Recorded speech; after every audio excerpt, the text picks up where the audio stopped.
फिर हकीम साहिब का कौल भी रहनुमा है कि वक्त अल्लाह की अमानत है और इसका सही इस्तेमाल इबादत है।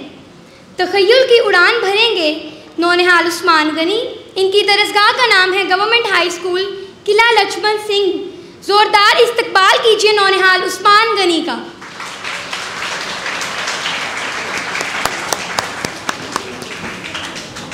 जनाब स्पीकर, आज का ज़ेरे बहस मौजू सिर्फ एक मौजू ही नहीं बल्कि आने वाली नस्लों की सेहत और तहफ़्फ़ुज़ की एक इज्तिमाई आवाज़ है। मौजूदा दौर साइंस और टेक्नोलॉजी का दौर है, तरक्की और कुछ कर गुजरने का दौर है, चैलेंजेस से निपटने का दौर है। बदकिस्मती से ये तरक्की हमारे बच्चों के ज़हनों पर दबाव, बेचैनी और बेमकसद मुकाबले मुसल्लत कर रही है।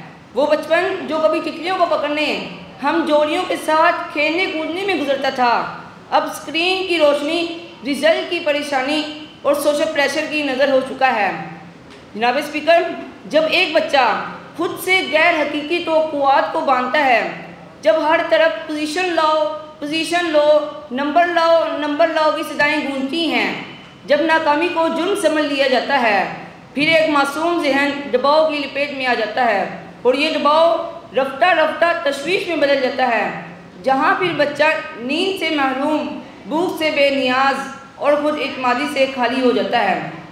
जनाब स्पीकर, हमारे वालिदैन ये समझते हैं कि बच्चा है, इसे क्या टेंशन, लेकिन मैडम स्पीकर, आज के नौनिहाल छोटी ही उम्र में ऐसे दबाव का शिकार हैं जो कभी बड़ों का मसला समझा जाता था। डिप्रेशन सिर्फ उदासी और परेशानी ही का नाम नहीं बल्कि ये वो खामोश चीख है जो सुनाई नहीं देती मगर अंदर से सब कुछ तोड़ देती है। जनाब स्पीकर, मैं समझता हूँ कि अगर हम इस फर्जी नंबरा नबरी के दौर में लगे रहे, फिर नौनिहाल दौड़ छोड़ देगा या खुद को। हमारे बड़ों का फ़र्ज़ है कि वो ज़हनी सेहत को तालीम से जोड़ें, सिर्फ नसाब से नहीं। आखिर में मैं यही कहना चाहूँगा कि नौनिहाल किसी स्कोर बोर्ड या प्ले कार्ड का नाम नहीं बल्कि वो एक मुकम्मल शख्सियत है जिसे प्यार, तवज्जो और सुकून की ज़रूरत है।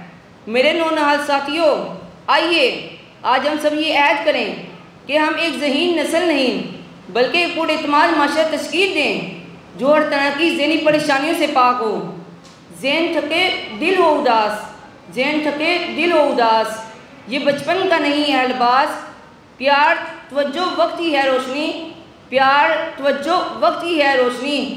ये है हम बच्चों की आस। बहुत शुक्रिया।